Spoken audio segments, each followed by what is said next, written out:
Human males don't eat their females after mating season. Alien girl shocked. Eric Moran stretched his muscular frame as morning light filtered through the apartment's thin curtains. His bare torso glistened with a light sheen of sweat from the previous night's activities. Running a hand through his tousled blonde hair, he petted barefoot into the kitchen wearing only his black tactical pants. The scent of something sweet and unfamiliar filled the air.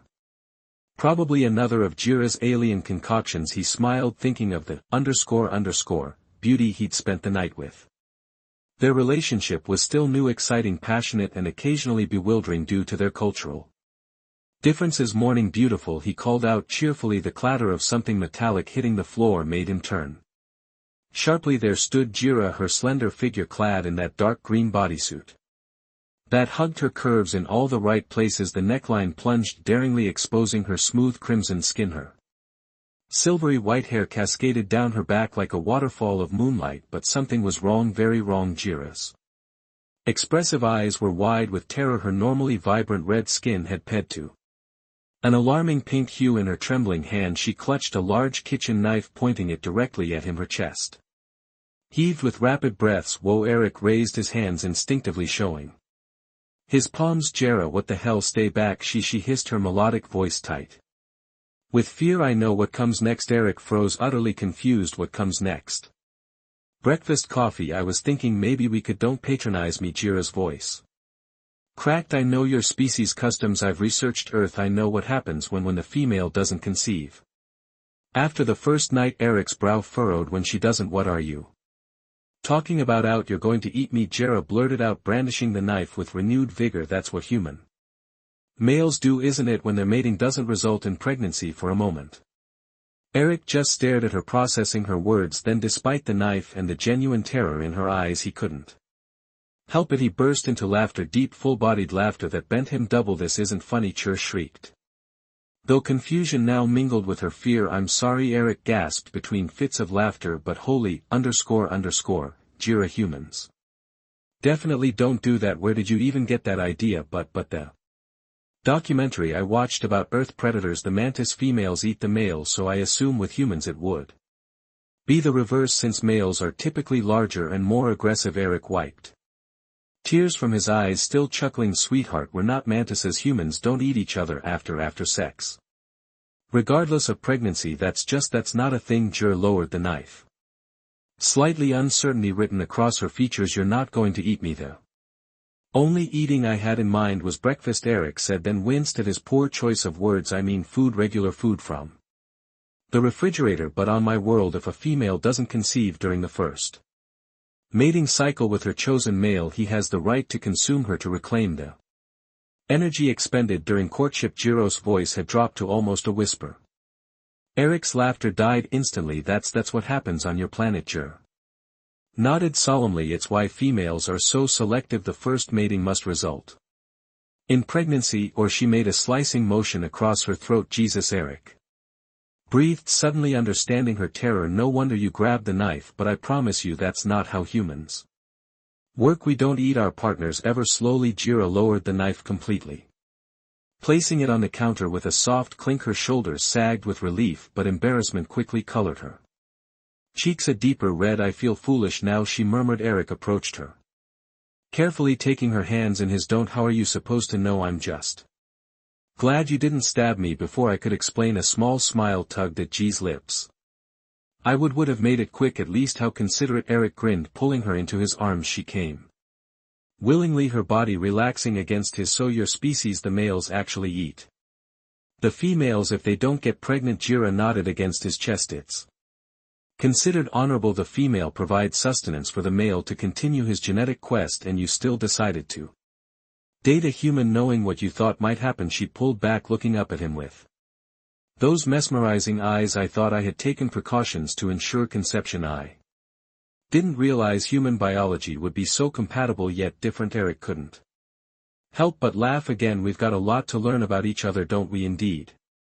Jira agreed, finally smiling, starting with breakfast customs that don't involve consuming one's partner. As Eric pulled her close again, he marveled at the absurdity of the situation here. He was a former Marine turned interstellar Security consultant explaining to his alien girlfriend that he wasn't planning to devour her for breakfast. Not exactly how he'd imagined this morning would go, but as Jira's warmth pressed against him he realized he wouldn't have it any other way. So your species actually has a biological imperative to consume your mate if pregnancy doesn't occur? Eric asked, sliding a plate of scrambled eggs across the kitchen counter to Jira. After the knife incident they'd agreed that a proper breakfast and cultural exchange was in order. Jira nodded cautiously, poking at the yellow mass with her fork. The Zandorian male's digestive system produces special enzymes during mating season. If these aren't neutralized by the hormones released during successful fertilization, they cause extreme hunger directed specifically at the failed mate. Eric nearly choked on his coffee. That's intense, and the females just accept this. It's our way. Jira shrugged, finally taking a small bite of eggs. Her eyes widened in surprise. This is delicious. What did you call it again? Scrambled eggs, Eric replied, watching her with amusement. And don't change the subject. You were prepared to stab me rather than be eaten, so clearly not all females accept it. Jira's cheeks flushed a deeper crimson. Well, I'm what my people call a progressive. I let Xander to experience other cultures. Most females simply ensure conception through various methods or don't survive to complain. Eric shook his head in disbelief. And here I thought human dating was complicated. What about human mating rituals? Jir asked eagerly. Consuming more eggs last night was educational, but I realize I've been operating on assumptions now. It was Eric's turn to blush. Last night had indeed been educational for both of them. Jira's alien physiology had some fascinating differences that made their encounter uniquely pleasurable. Well, for starters, we typically date for a while before becoming intimate, he explained, though I guess we skipped a few steps on Xander. Once a female selects a mate, immediate copulation is expected. G said matter-of-factly. The longer you wait, the greater the risk of another male challenging for mating rights. Eric leaned forward, genuinely curious. So when you asked me to come over last night, I was formally selecting you as my mate? Sure, confirmed. Then hastily added, but I understand now that humans view these things differently. I should have researched more thoroughly. I'm not complaining, Eric grinned, reaching across to take her hand. Just trying to understand. So in your culture we're basically married now? Jir tilted her head, silver hair cascading over one shoulder. Not exactly married. Implies permanent. Initial mating is more like a trial period. If successful conception occurs, then formal bonding follows, and if not, dinner time. Eric finished dryly. Precisely. Jira nodded, missing his sarcasm, though I must admit the human way seems less final. Just a bit. Eric laughed. So what happens now according to your customs? G's expression grew serious. Normally we would wait to see if conception occurred, but since you're not going to eat me regardless. Her lips curved into a smile. I suppose we're free to enjoy each other's company without pressure. The way she said enjoy sent a pleasant shiver down Eric's spine. I like the sound of that. I thought you might. Jira purred, her alien eyes gleaming with mischief, though I should warn you, Xander and females become quite demanding once they've selected a mate. Eric raised an eyebrow. Is that a fact? Indeed, she replied, sliding off her stool and moving around the counter toward him. Our biology compels us to strengthen the bond through frequent physical contact. Human males have similar compulsions, Eric murmured as she stepped between his legs, her slender fingers tracing patterns on his bare chest. How fortunate, Jira whispered, leaning in close. Biological compatibility despite our differences.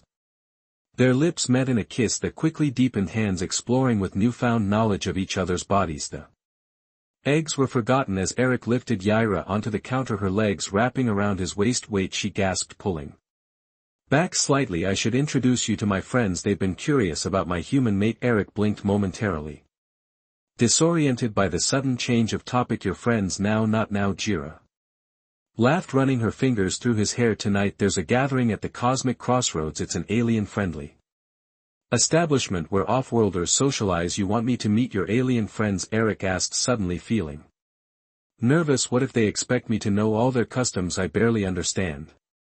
Yours? That's precisely why it's perfect, Jira assured him. It's a cultural exchange. Venue mistakes are expected and often lead to amusing stories rather than offense. Eric considered this. Will there be other humans there? A few. Jir nodded, though you'll be the only one dating a Xandori and my friends are quite excited, they've never met a species that doesn't practice post-mating consumption. Great, Eric muttered. I'm a novelty act. Jira's expression softened. You're much more than that to me, but yes, to them you're an exotic curiosity. Her hand slid down to his shoulders. Does that bother you?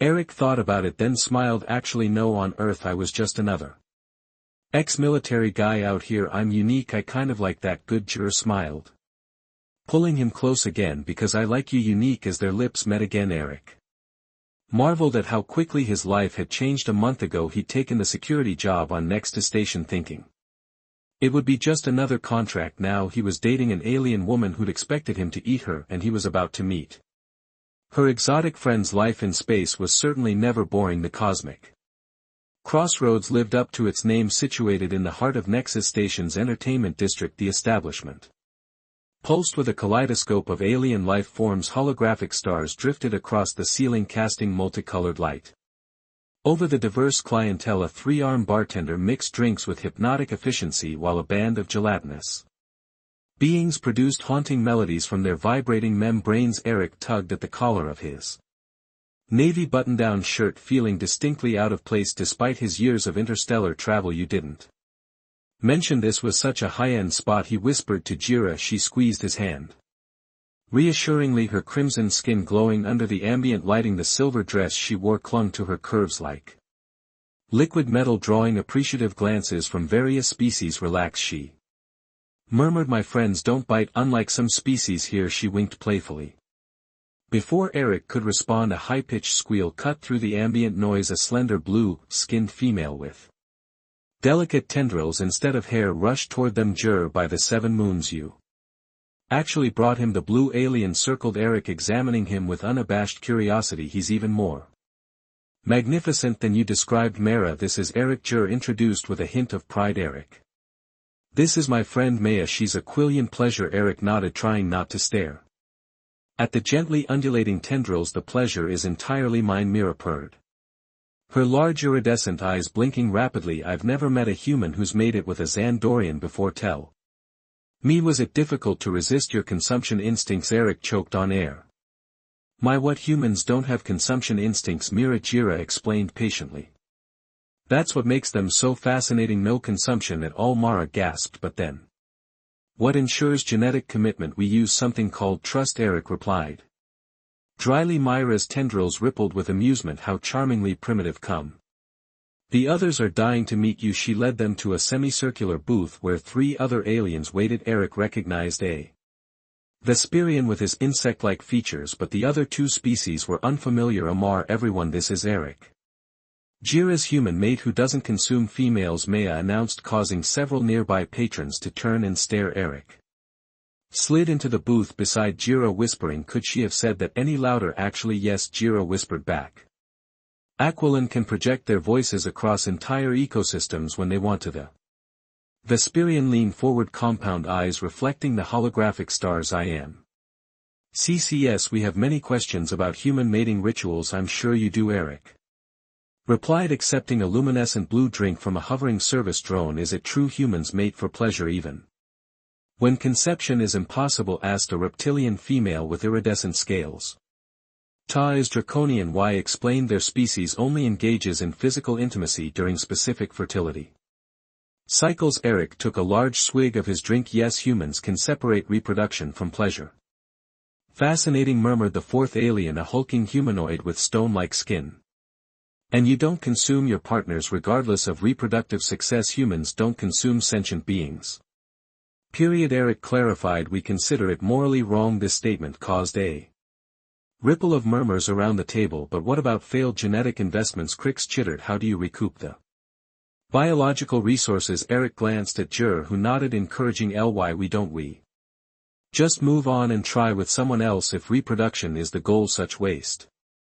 Ta hissed, though her tone suggested admiration rather than disgust. From across the room, Eric noticed a tall, muscular Xandorian male watching their table with obvious displeasure. His red skin was darker than Gur's, almost burgundy, and elaborate tattoos covered his exposed arms. Who's that? Eric asked quietly. Jira followed his gaze and stiffened. Drax, my former Suitor the one who expected dinner if things didn't work out, Eric asked, feeling a protective surge among other things. She replied tightly, ignore him, he's traditional even by Xander standards, but Drax was making that difficult, his glare intensifying as he downed a viscous purple liquid. So Eric, Mara interjected, oblivious to the tension, tell us about human courtship.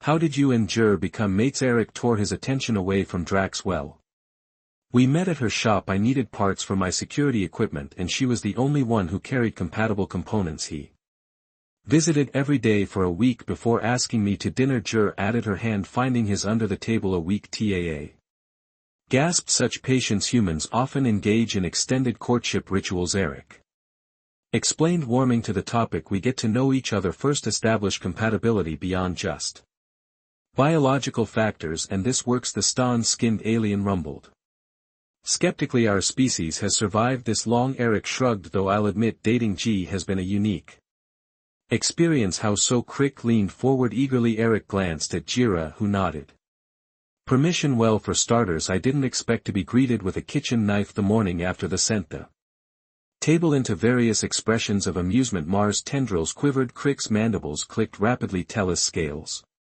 shifted colors, and the stone alien rumbled deeply. She actually believed you would consume her. Mara giggled. Can you blame me? Jira defended. All my research on Earth predators suggested it was possible. As laughter rippled around the table, Eric noticed Drax rising from his seat, his movements deliberate as he began making his way toward their booth. The Xander expression was thunderous, his muscular frame tense with purpose. Jur, Eric murmured, I think your ex is coming over. Jur turned, her expression hardening. This could be unpleasant, just unpleasant. Eric asked, eyeing the approaching alien's imposing physique. Xander and males are territorial during mating season, she explained quickly, and it's currently mating season. Of course it is. Eric sighed, straightening in his seat. Any advice? Jira squeezed his hand. Try not to get eaten. Drax stopped at their table, his imposing frame casting a shadow over the group. The conversation died instantly as everyone sensed the tenses crackling in the air. Up close, Eric could see the elaborate tattoos covering Drax's arms weren't merely decorative, they were kill markers, each one representing a successful hunt or challenge. Jira. Drax's voice rumbled like distant thunder. You dishonor our people by consorting with this prey species. Eric bristled at being called prey but kept his expression neutral. Years of security work had taught him when to hold his tongue. My choices are my own, Draxger replied coolly. Nexus Station recognizes my autonomy. Drax's nostrils flared. Station laws cannot override biological imperatives. You selected me first and you failed the selection process. GE countered. You nothing. The Xandork dark red skin pulsed with anger. You denied me the right of consumption. That is against our ways. Eric couldn't stay silent any longer. Look, buddy, I don't know how things work on your world, but here's silence. Human. Drax snarled. This is between Xander. Actually, Eric stood slowly, matching Drax's height if not his bulk. It involves me now. The table fell utterly silent. Even the surrounding patrons seemed to sense the brewing confrontation. Conversations quieting as attention shifted their way. Drax's lips curled into what might have been a smile on Earth but looked decidedly predatory on his alien face. You wish to challenge me, human, for mating rights? Eric. Jira whispered urgently. You don't understand what you're doing. I understand enough, Eric replied, not taking his eyes off Drax. I'm not letting this guy intimidate you because of some archaic custom. Maya's tendrils quivered with excitement. Oh my, a challenge ritual? I haven't seen one since the Prun delegation visited last cycle. This isn't entertainment. Mara Gia. His Drax crossed his muscular arms. The human accepts the challenge as is tradition. You will select the trial. J. Eric blinked in surprise. Wait, she picks the challenge? Of course. Crix chittered. The female must ensure the superior male prevail. Its biological efficiency. Great, Eric muttered. Jira stood, her silver dress shimmering as she moved between the two males. I reject the premise of this challenge. Eric is not Zorian and is not bound by our customs. He has taken a Zorian mate. Drax countered. He has entered our domain of tradition. The skinned alien at their table rumbled thoughtfully. He makes a valid point. Under interspecies common law. Jira shot him a betrayed look before turning back to Drax. Fine, if there must be a challenge I choose. She paused, clearly Thinking rapidly, the trial of restraint. Drax's confident expression faltered. That is a female's challenge, yet perfectly valid for male competition. G. insisted. Unless you forfeit. The Xandorian's jaw tightened. I accept. Eric leaned toward Yura. What exactly did you just volunteer me for? The one challenge where humans might have an advantage, she whispered. Xander are driven by consumption instincts. The trial of restraint tests one's ability to resist biological imperatives. Before Eric could ask for clarification, the bartender approached with a tray bearing 2 small vials of iridescent liquid. The establishment recognizes the formal challenge. The 3-armed bartender announced. The trial of restraint will commence. Contestants will consume the stimulus, and the first to act upon their biological imperatives loses. And what exactly will this stimuluses make me want to do? Eric asked wearily. Jur squeezed his hand. Nothing you wouldn't normally want to do, just more intensely. That's not reassuring, Eric muttered as he accepted the vial. Drax took his own, eyeing Eric with contempt. A human cannot possibly match Xander discipline. You'd be surprised what humans can resist, Eric replied, thinking of his military training. We're quite good at denying our urges when necessary. The crowd had formed a circle around them, various alien species watching with fascination. Eric recognized the gleam of wagers being placed via neural interfaces. Contestants ready? The bartender asked. Drax nodded grimly. Eric gave a thumbs up, trying to project confidence he didn't entirely feel. Consume the stimulus on my mark. 3, 2, 1. Mark. Eric tossed back the liquid, which tasted surprisingly like cinnamon and electricity. For a moment nothing happened, then heat bloomed in his core, spreading outward like wildfire through his veins. His heart rate accelerated and every sensation intensified. The fabric of his shirt against his skin, the subtle air currents from the ventilation system, the scent of Jira's perfume, especially Jira's perfume. He glanced at her and felt desire slam into him like a physical force. Her silver white hair, her crimson skin, the curve of her lips, everything about her called to him on a primal level he'd never experienced before. Across from him, Drax was clearly experiencing similar effects. The Xandorian's pupils had dilated and a vein pulsed visibly in his thick neck. His gaze locked onto Jira with naked hunger. The stimulus enhances mating drive. Gur explained quietly to Eric. For Xander it triggers consumption instincts. If not satisfied, the first to approach me loses. So we just stand here wanting you but not acting on it, Eric clarified, his voice strained. Precisely, Jira confirmed. It tests willpower over biological imperative, the very foundation of sentient evolution. Eric gritted his teeth as another wave of desire washed over him. This was going to be the longest night of his life. 20 minutes into the trial of restraint, Eric was holding his own. The initial rush of the stimulus had settled into a persistent, throbbing awareness of Y's presence. Every movement she made, the slight shift of her weight, the toss of her silver hair, even her measured breathing registered in his consciousness like lightning strikes. Yet he remained steadfast, hands clasped behind his back, feet planted firmly on the floor. Across from him, Drax wasn't faring as well. The Xander Ant's burgundy skin had darkened further and a fine sheen of sweat glistened on his brow. His massive chest heaved with labored breaths and his eyes never left Jira, tracking her with predatory intensity. The human shows unexpected discipline, Crick observed, mandibles clicking in appreciation. Military training, Eric managed through gritted teeth. You learn to ignore discomfort. Mara circled them, her tendrils undulating with excitement. Fascinating, the pheromone levels are off the charts, yet neither has broken. Eric noticed a subtle exchange between Drax and another Zorian male at the bar. A quick nod, a flicker of eye contact.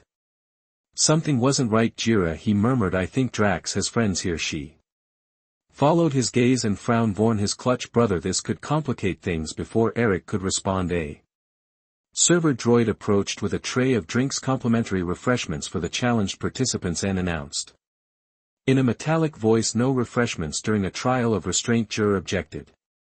Station regulations require hydration during biological challenges. The droid countered smoothly. Eric eyed the drink suspiciously. One was deep purple, clearly intended for Xander physiology. The other was amberall colored, presumably for him. I'll pass, Eric said firmly. Consumption is mandatory per health code of 47B, the droid insisted. The 3-arm bartender Approached frowning, that's not correct, no such regulation exists. The server.